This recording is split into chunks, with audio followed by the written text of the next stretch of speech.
السلام علیکم ورحمۃ اللہ وبرکاتہ. اعوذ باللہ من الشیطان الرجیم. بسم اللہ الرحمن الرحیم. محترم حضرات، اس سے قبل ہم نے کربلا کے عنوان پر کربلا کی حقیقت پہلی بار کھل کر اس عنوان کے تحت بہت کچھ بیان کیا تھا. تو اس ویڈیو کے اندر جو اس خطیب نے جو مختلف غلطیاں کی تھیں اپنی خطابت میں، اپنے بیان میں، اس میں ایک دعویٰ یہ بھی تھا، چلیے اس کو ہم جملہ پورا بول دیتے ہیں. یہ کہا گیا تھا کہ قتل حسین کے ذمہ دار شیعہ، روافض اور خوارج نہیں ہیں، بلکہ سنی اور اہل سنہ ہیں، اور اولاد صحابہ اور کلمہ گو مسلمان اور غداران کوفہ. تو خوارج اور شیعہ اور روافض قتل حسین کے ذمہ دار نہیں ہیں، بلکہ اولاد صحابہ، کلمہ گو مسلمان. اس تعلق سے ہم نے اس ویڈیو میں جو وائرل ہوا تھا خطاب کر دیا ہے. آج ہم کوشش کریں گے انشاءاللہ کہ اولاد صحابہ کے تعلق سے شیعوں کا کیا گمان ہے، اور شیعہ ہی نہیں، بہت سے اہل سنہ بھی جن کی معلومات گہری نہیں، جو صرف محرمی لیول پر بولتے ہیں، ایام محرم میں یہاں وہاں سے مطالعہ کر کے یا ویڈیوز کے اندر میں ویڈیو کی معلومات اور انٹرنیٹ کی معلومات پر موقوف ہو کر کے معلق ہو کر غلط سلط باتیں کر دیتے ہیں. ایک دعویٰ یہ بھی کیا تھا اس خطیب نے کہ قتل حسین کے ذمہ دار اولاد صحابہ ہے. اور حضرات، یہ وہ قول ہے کہ اہل السنہ میں کوئی بھی اس کا قائل نہیں. میں پھر کہتا ہوں کہ پوری سنی دنیا میں، پورے اہل السنہ کی کائنات میں ایک بھی مسلمان ایسا نہیں ہے، یا محدث یا فقیہ یا محقق، جو یہ دعویٰ کرتا ہو کہ قتل حسین کرنے والے یا قاتلان حسین میں اولاد صحابہ ہے، اور نہ یہ کہا کہ سنی یا اہل سنہ ہے. تو اس سلسلے میں ہم پہلی بات یہ لیتے ہیں کہ حضرت حسین رضی اللہ تعالی عنہ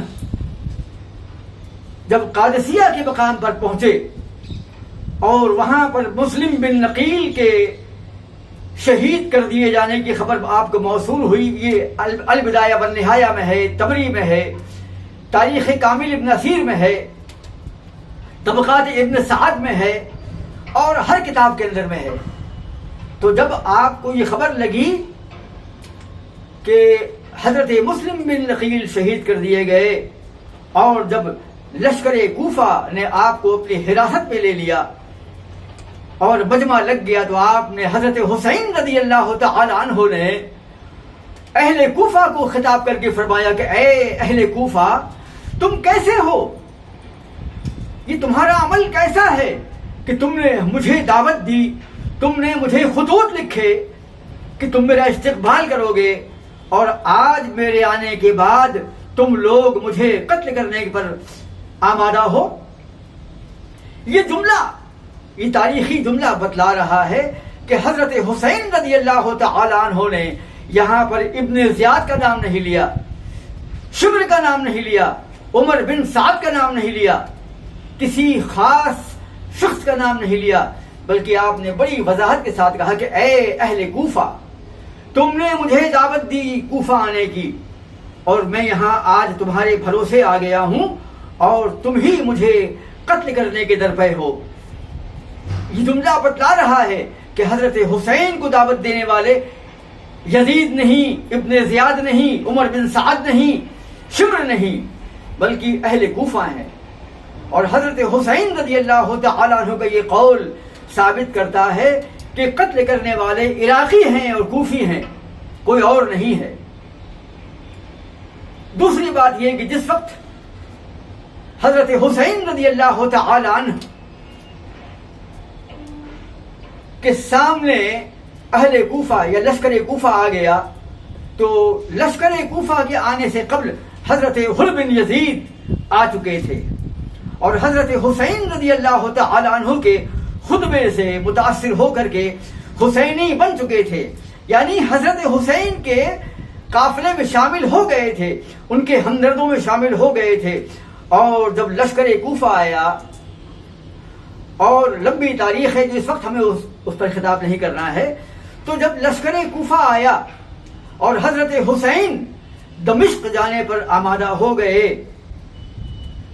اور جانے ہی والے تھے، تو اہل کوفہ نے سوچا کہ اگر حسین یہاں سے نکل گئے تو دمشق نکل گئے، کوفہ تو جائیں گے نہیں، کیونکہ راستے میں فوج کھڑی ہوئی ہے اور ابن زیاد کے حکم کے تحت ان کو کوفہ میں داخلہ ان کا ممنوع ہے، لہذا دمشق جائیں گے۔ اگر یہ دمشق پہنچ گئے تو حضرت یزید کے سامنے یہ پورے تھیلے اور پوری بوریاں جو ہے خطوط کی ڈال دیں گے اور ایک ایک آدمی پکڑ میں آ جائے گا کہ خط لکھنے والا کون ہے۔ لہذا آپ کو میں پہلے بول چکا ہوں کہ حضرت حسین رضی اللہ تعالیٰ عنہ کو مکہ سے کوفہ لانے میں کچھ لوگ گئے تھے، بہت سے لوگ گئے تھے، وہ بھی لشکر حسین میں شامل تھے۔ حضرت حسین رضی اللہ تعالیٰ عنہ کے قافلے میں اہل کوفہ کے چند لوگ یا کچھ لوگ جو ہیں شامل تھے، جو ان کو لینے گئے تھے، ان کا استقبال کرنے کے لیے ان کے ساتھ آئے تھے۔ اور یہاں پر عمر بن سعد کے لشکر میں بھی فوجیوں کے اندر میں کچھ کوفی تھے، کچھ سبائی تھے، کچھ بلوائی تھے، کچھ شیعی تھے، کچھ شیعان علی تھے۔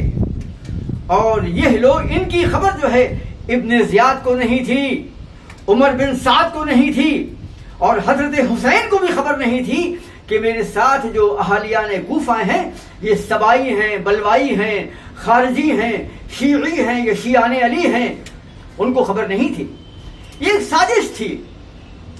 تو جب حضرت حسین رضی اللہ تعالیٰ عنہ نے قصد کیا بجانب دمشق، تو ان لوگوں نے، فوجیوں میں سے کچھ لوگوں نے حملہ کرنے کا قصد کیا۔ یعنی حضرت عمر بن سعد کو حکم ہوا تھا کہ حضرت حسین کے قافلے سے جو ہتھیار ہیں وہ رکھوا لیے جائیں، لے لیے جائیں۔ تو جب فوجیوں نے ہتھیار رکھنا شروع کیے یا ان کے ہتھیار ان سے لینا شروع کیے، تو اچانک کچھ گھڑ سواروں نے، کچھ فوجیوں نے حضرت حسین کے قافلے پر اور ان کے تمبوؤں پر، ان کے ٹینٹس پر حملہ کر دیا۔ حضرت حر بن یزید رحم اللہ پریشان ہو گئے، وہ سمجھ گئے کہ لشکر عمر بن سعد میں یا لشکر ابن زیاد میں یا لشکر کوفہ میں فوج کے اندر بھی کچھ سبائی، کچھ بلوائی، کچھ خارجی، کچھ شیعہ موجود ہیں۔ تو حضرت حر رضی اللہ تعالی عنہ نے وہاں پر ایک اسٹیٹمنٹ دیا، تاریخی ہسٹوریکل اسٹیٹمنٹ دیا، تاریخی جملہ دیا۔ آپ نے کہا کہ اے لوگو، اے اہل کوفہ، تمہیں کیا ہو گیا ہے؟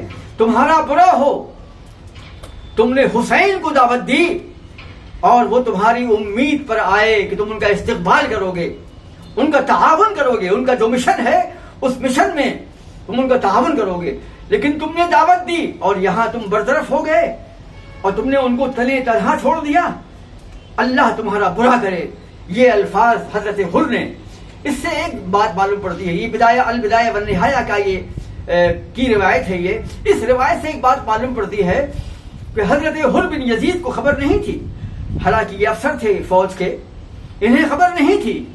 ایسے ہی ابن زیاد کو خبر نہیں تھی، یوں ہی حضرت عمر بن سعد کو خبر نہیں تھی، جیسے حضرت حسین کو خبر نہیں تھی کہ میرے اس لشکر میں جو مکہ سے یہاں تک آیا تھا اس میں جو کوفی ہیں وہ بھی سبائی ہیں، بلوائی ہیں، شیعان علی ہیں، خوارج ہیں۔ ان لوگوں نے حملہ کر دیا تو حضرت حر رضی اللہ تعالی عنہ نے ان کا دفاع کرنا شروع کر دیا، حضرت حسین کے قافلے کی جانب سے لڑنا شروع کر دیا۔ تو حضرت حر کا یہ قول کہ تم نے دعوت دی، یعنی اہل کوفہ نے، کہ اس قول سے بھی، اس روایت سے یہ بات معلوم پڑتی ہے کہ قاتلان حسین کوئی اور نہیں بلکہ خود اہالیان کوفہ ہیں۔ اور حضرت حر کو خبر نہیں تھی، ابن زیاد کو خبر نہیں تھی، اور نہ شبر کو خبر تھی، نہ عمر بن سعد کو خبر تھی، اور نہ ابن زیاد کو خبر تھی، اور نہ حضرت یزید کو خبر تھی کہ لشکر کوفہ میں بلوائی ہیں، سوائی ہیں، خوارج ہیں، شیعہ ہیں، شیعان علی ہیں۔ اس طریقے سے یہ احساس ہوتا ہے، یہ ہم کو شعور ملتا ہے کہ یہ ایک سازش تھی، اور قتل کرنے والے میں کوئی اور نہیں بلکہ خود وہ لشکر کوفہ ہے، وہ سوائی اور بلوائی ہیں جو دائی ہیں، دعوت دینے والے ہیں، اور پھر غداری کرنے والے ہیں، عیاری کرنے والے ہیں، مکاری کرنے والے ہیں۔ اس کے بعد جب یہ واقعہ ختم ہو گیا اور حضرت حسین رضی اللہ تعالی عنہ کا قتل ہو گیا، آپ شہید ہو گئے، تو حضرت ام سلمہ رضی اللہ تعالی عنہا کو خبر ہوئی کہ حضرت حسین قتل کر دیے گئے۔ راوی نے جب خبر دی تو راوی کہتا ہے کہ جب خبر ملی ام سلمہ رضی اللہ تعالی عنہا کو، ام المومنین کو، امت کی ماں کو، اللہ کے رسول کی زوجہ محترمہ کو خبر ہوئی کہ حضرت حسین کو اہل کوفہ نے دعوت دینے کے بعد بلایا اور غداری کی، بے ایمانی کی، تو موصوفہ نے کیا فرمایا؟ آپ نے فرمایا تم پر لعنت ہو، تم پر اللہ کی پھٹکار ہو، تم نے حضرت حسین کو دعوت دی اور جب آئے تو تم ان کے قتل کے درپے ہو گئے، تم پر اللہ کی پھٹکار ہو، تم پر اللہ کی لعنت ہو۔ ام سلمہ رضی اللہ تعالی عنہا کا یہ قول بتاتا ہے، اور یہ روایت جو ہے اللقد الفرید کی ہے، یہ ثابت کرتی ہے کہ حضرت ام سلمہ رضی اللہ تعالی عنہا اس بات کو تسلیم کرتی ہیں کہ قاتلان حسین میں کوئی اور شامل نہیں بلکہ لشکر کوفہ، سوائی، بلوائی، خوارج اور شیعہ اور شیعان علی۔ حضرت حسین رضی اللہ تعالی عنہ کی بیٹی حضرت سکینہ رضی اللہ تعالی عنہا کو جب نکل جانے لگی کوفہ سے دمشق کی طرف، تو کوفے کی عورتیں رونے لگیں اور کہا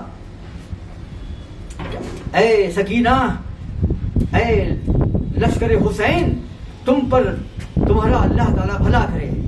تو حضرت سکینہ رضی اللہ تعالی عنہا نے فرمایا لیکن تمہارا اللہ بھلا نہ کرے، تمہارا اللہ تعالیٰ بھلا نہ کرے، تم نے میرے باپ حضرت حسین رضی اللہ تعالی عنہ کو قتل کیا، تم نے میرے دادا حضرت علی رضی اللہ تعالی عنہ کو قتل کیا، تم نے میرے بھائی کو قتل کیا، تم نے میرے شوہر مصعب کو قتل کیا، اور تم نے میرے بھائی کو قتل کیا۔ میں جب بچی تھی تو تم نے مجھے یتیم کر دیا، اور جب میں بڑی ہوئی تو تم نے مجھے بیوہ کر دیا۔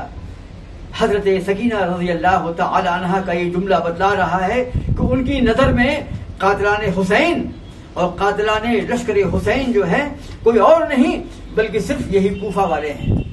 اور جس وقت مقتل حسین سے کربلا کی وادی غربت سے یہ قافلہ لوٹ رہا تھا اور کوفے میں داخل ہو رہا تھا، تو زین العابدین رضی اللہ تعالی عنہ کے سامنے کچھ عورتیں آئیں جو رو رہی تھی، اور کچھ لوگ جو ہیں ماتم کر رہے تھے۔ ماتم آج کا نہیں جو شیعہ کرتے ہیں، بلکہ آہو بکا کر رہے تھے، نالہ و شیون کر رہے تھے۔ تو حضرت زین العابدین رضی اللہ تعالی عنہ نے فرمایا کہ اے میرے بھائیو، یہ عورتیں رو رہی ہیں، کوفہ کے لوگ رو رہے ہیں، اور یہ عورتیں ماتم کر رہی ہیں ہماری موت پر، ہماری بربادی پر۔ اگر یہ ماتم کر رہی ہیں تو ہم پریشان ہیں کہ ہمیں قتل کس نے کیا ہے، ہمارے خاندان کو اور ہمارے لشکر کا قاتل کون ہے؟ جب یہی رو رہی ہے تو پھر قتل کرنے والا کون ہے؟ یعنی انہی نے قتل کیا، دعوت دی، غداری کی، اور وہی ماتم کر رہی ہیں۔ اور یہی تاریخ شیعوں کی، اور آج بھی ماتم کر رہے ہیں کہ اے حسین ہم نہ تھے، اے حسین ہم نہ تھے۔ یہ ماتم جو ہے اسی لیے کر رہے ہیں۔ اور جواد حسین نقوی نے بھی اس کو تسلیم کیا ہے کہ اہل کوفہ جو ہیں انہوں نے قتل کیا ہے۔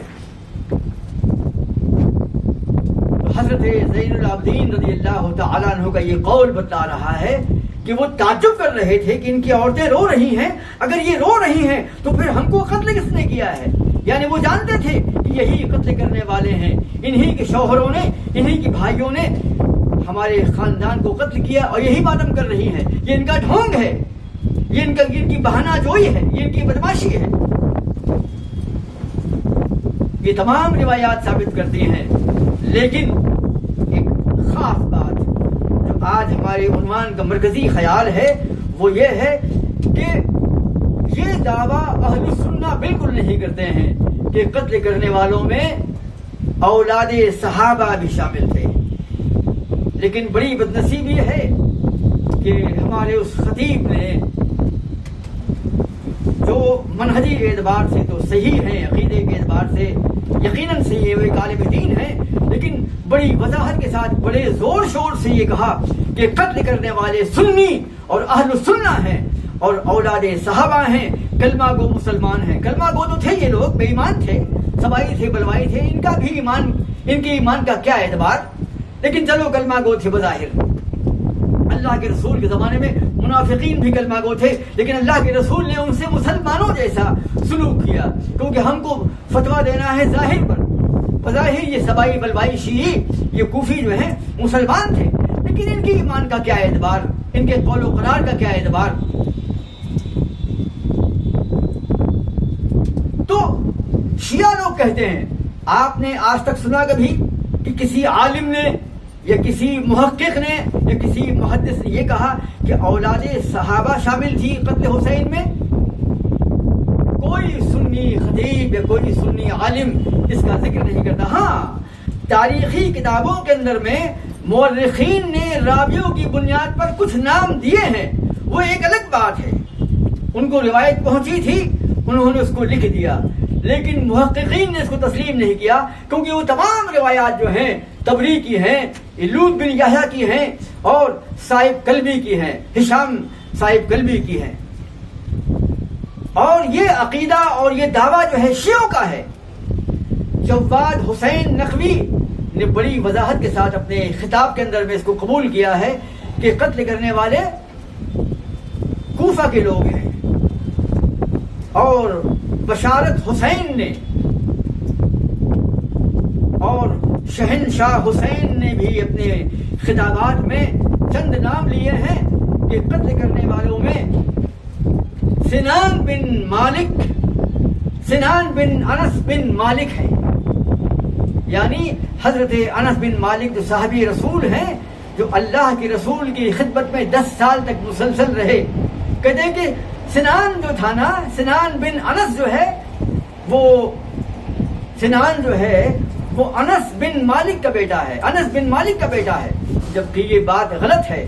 تمام شیعی مورخین اور ہمارے تمام ابن کثیر ہوں کہ طبری ہوں کہ طبقات ابن سعد کے صاحب ہوں, ابن اسیر ہوں, ابن کثیر ہوں, ابن خلدون ہوں, ان تمام علماء نے, ذہبی ہوں, ابن حجر اسقلانی ہوں یا ابن خلدون ہوں, ان تمام محققین نے, شارحین نے سنان بن انس بن حی بن حارث کا نام لیا ہے, جو صحابی رسول نہیں ہے. لیکن بشارت حسین شیعی نے اور شہنشاہ حسین شیعی نے اپنے خطبوں میں 2 نام لیے. ایک نام تو لیا کہ عمر بن سعد, عمر بن سعد, یہ ٹھیک ہے بھائی, یہ صحابی رسول حضرت سعد بن ابی وقاص کے بیٹے ہیں, لیکن تاریخی روایات خاموش ہیں, کوئی اس بات کا مدعی نہیں. البتہ لوط بن یحییٰ نے طبری کو روایت کی ہے, مقتل حسین میں بھی اور تاریخ طبری میں بھی, اور علامہ طبری نے اپنی کتاب تاریخ طبری میں اس کو نقل کر دیا, اور ابن خلدون نے قتل کیا, ابن اسیر نے نقل کر دیا. تو راویوں نے اس کو روایت کیا ہے تو تاریخ میں چند نام دے دیے ہیں. جیسے ابن اسیر میں اسد الغابہ کے اندر میں ہے, چند نام کہتے ہیں. علامہ جزری فرماتے ہیں, اس صاحب اسد الغابہ فرماتے ہیں کہ چند نام لیے گئے ہیں صحابہ کی اولاد میں, جیسے عمر بن سعد اور سنان بن انس بن حی بن حارث, اور ایک اور نام لیا ہے. وہ کہتے ہیں کہ کچھ اور بھی نام لیے گئے ہیں. ابن زیاد کا نام لیا گیا ہے, شبر کا نام لیا گیا ہے, عمر بن سعد کا نام لیا گیا ہے, سنان بن انس کا نام لیا گیا ہے, یزید کا نام لیا گیا ہے. لیکن یہ تمام روایات غلط ہیں. قتل کرنے والا جو ہے, اور طبرانی کی روایت بھی ہے, وہ ہے سنان بن انس بن حی بن حارث. وہ سنان بن انس بن مالک نہیں, جو انس بن مالک جو صحابی رسول ہے وہ نہیں, لیکن بشارت حسین نے اور شہنشاہ حسین نے اپنی تقاریر میں بے ایمانی کے ساتھ کھلم کھلا کہا کہ انس بن مالک کے بیٹے سنان نے قتل کیا ہے. جبکہ تمام شیعہ مورخین اس بات پر متفق ہیں, یہ ذاکرین ہیں. محرم کے ایام میں ذاکرین جو یہاں خطاب کرتے ہیں, یہ مال و زر کمانے کے لیے, پیسہ کمانے کے لیے جو ہے جھوٹ بولا کرتے ہیں. اور شیعوں کے ہاں تو جھوٹ بولنا جائز ہے, وہ جھوٹ بول دیا ان لوگوں نے. ابن کثیر نے بھی کہا, یہ روایت نقل کرنے کے بعد میں عمر کچھ نام لیے جاتے ہیں, جیسے ابن زیاد نے قتل کیا, عمر بن سعد نے قتل کیا, سنان بن مالک نے قتل کیا, یہ نام ہے, اور شبر نے قتل کیا. لیکن علامہ ابن کثیر فرماتے ہیں یہ تمام باتیں غلط ہیں. آپ کا قتل جو ہے سنان بن انس بن حی بن حارث نے کیا, جو صحابی رسول نہیں ہے. حیرت ہوتی ہے ان لوگوں پر. ہمارے مورخین نے تو ان روایات کو اس لیے نقل کر دیا کہ راویوں نے اس کو بیان کیا ہے تو نقل کر دیا, لیکن خطاب کرنے والوں کو, یہ کتاب لکھنے والوں کو, یہ تحقیق کرنے والوں کو یہ مطالعہ کرنے کے بعد میں اور رجال کے فن کا استعمال کرنے کے بعد میں ان کی صحت اور عدم صحت کی بنیاد پر فیصلہ کرنا ہے اور پھر اس کو خطابت میں استعمال کرنا ہے. لیکن مجھے حیرت ہوئی کہ اس دن کی خطاب کے اندر میں جب اس موصوف نے, عالم نے, اس خطیب نے یہ کہا کہ اولاد صحابہ قتل میں شامل تھی, اور ایک اور بات کہی کہ چونکہ ابن زیاد لشکر کے امیر تھے اور عمر بن سعد لشکر کے امیر تھے اور شبر لشکر میں شامل تھے, لہذا ذمہ داری ان پر بھی عائد ہوتی ہے. یعنی یہ لوگ بھی قاتلان حسین میں ہیں, ان لوگوں نے قتل کیا. جبکہ تاریخی روایات اس کا انکار کرتی ہیں. ابن زیاد کو تو خبر بھی نہیں تھی کہ ان کے لشکر میں کچھ سوائی یا بلوائی ہیں. عمر بن سعد کو تو بعد میں معلوم پڑا جب حملہ ہو گیا. تو اس طریقے سے یہ ایک ایسا ٹاپک, ایک ایسا عنوان ہے کہ ہمیں بہت زیادہ احتیاط سے کام لینا پڑے گا, ہمیں بڑی تحقیق کرنا پڑے گی, اور اس پر کام اتنا زیادہ نہیں ہوا ہے. ہاں, ہمارے محققین نے, ہمارے علماء نے, ہمارے شارحین نے, ہمارے ائمہ نے بہت کام کیا ہے. ابن خلدون نے کام کیا ہے. علامہ ابن کثیر جا بجا اپنی رائے ظاہر کر دیتے ہیں. علامہ جزری جو ہیں صاحب اسد الغابہ بھی تاریخی روایات بیان کرتے کرتے کچھ کہہ جاتے ہیں صحیح باتیں اور کچھ تحقیق پیش کر دیتے ہیں.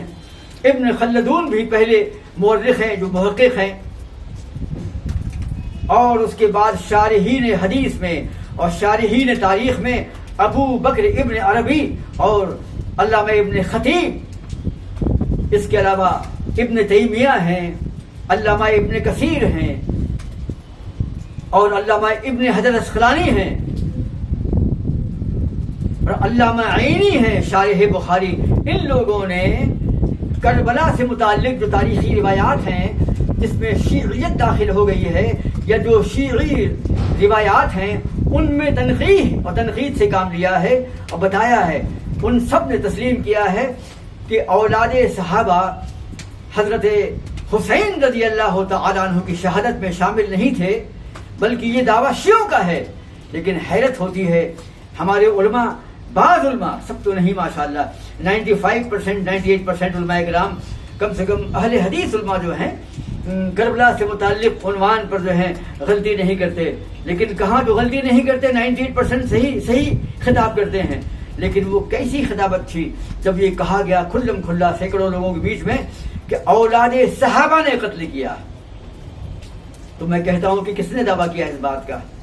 لہذا ہم کو محتاط رہنا چاہیے اللہ تعالیٰ ہمیں توفیق عطا فرمائے کہ ہم اپنے خطابت میں اور اپنی تحقیق میں اور اپنے مطالعے میں صادق ہوں، سچے ہوں اور محنتی ہوں، مجتہد ہوں، تاکہ ہم سے ایسی غلطیاں نہ ہوں کہ مسلمان جو ہیں اپنی تاریخ پر افسوس کریں اور اپنے صحابہ پر شک کریں۔ شیعوں نے اتنا اہتمام کیا ہے، شیعوں نے لوط بن یحییٰ نے تبلیغ کے ذریعے اندر جو پیش قدمی کی ہے، لوط بن یحییٰ نے اور ہشام بن صائب کلبی نے، ان لوگوں نے جو ہیں تاریخ میں ایسی روایات شامل کر دیے ہیں اور اپنا کام کر کے نکل گئے یہ لوگ۔ یقیناً ان کی تاریخ بیانی کی بنیاد پر آج ساری دنیا میں انتشار ہے، خلفشار ہے، اور ایسے لوگ پیدا ہوئے بعد میں جن لوگوں نے انہی شیعی روایات کی بنیاد پر صحابہ پر سب و شتم کیا، ان پر تنقید کی، ان کو بے ایمان ثابت کرنا چاہا۔ تو لہذا ہم سب کا یہ فرض ہے کہ ہم تاریخ میں محتاط رہیں، جیسے حدیث میں ہم محتاط رہتے ہیں۔ جس طریقے سے حدیث کے ایک ایک راوی کی صحت یا عدم صحت کی بنیاد پر حدیث کے صحیح، موقوف، صحیح، موقوف اور مرسل یا ضعیف ہونے کا فیصلہ ہوتا ہے، بالکل ایسے ہی ہمیں کم سے کم صحابہ، تابعین، تبع تابعین، محدثین اور اس خیر القرون کے اس مقدس گروہ کے تعلق سے ہمیں محتاط ہونا چاہیے۔ ہم یہ دعویٰ نہیں کرتے کہ ہر تاریخی روایت کو جو ہے حدیث کے فن کے مطابق، میں تو کہتا ہوں کہ ہر ایک میں کرنا چاہیے، کاش کہ یہ پورا کام جو ہے ہو جائے، لیکن کم سے کم صحابہ کے تعلق سے اور خیر القرون کے اس گروہ کے تعلق سے ہمیں اپنی تحقیق کو بڑا گہرا کرنا چاہیے اور منقح کرنا چاہیے، تاکہ ہم سے وہ غلطی نہ ہونے پائے کہ جن لوگوں کی گردنوں پر اسلام کے تحفظ کا دار و مدار ہے اور جن کی شخصیات اسلام کو محفوظ کرنے کے ذمہ دار ہیں، ان کے بارے میں ہمیں شک نہ ہونے پائے اور ہم وہ غلط نظریات ترک کر دیں جو غلط تاریخ سے پیدا ہوتے ہیں۔ حضرات، ہم گزارش کرتے ہیں اپنے ناظرین سے کہ وہ ہمارے چینل کو سبسکرائب کریں، شیئر کریں۔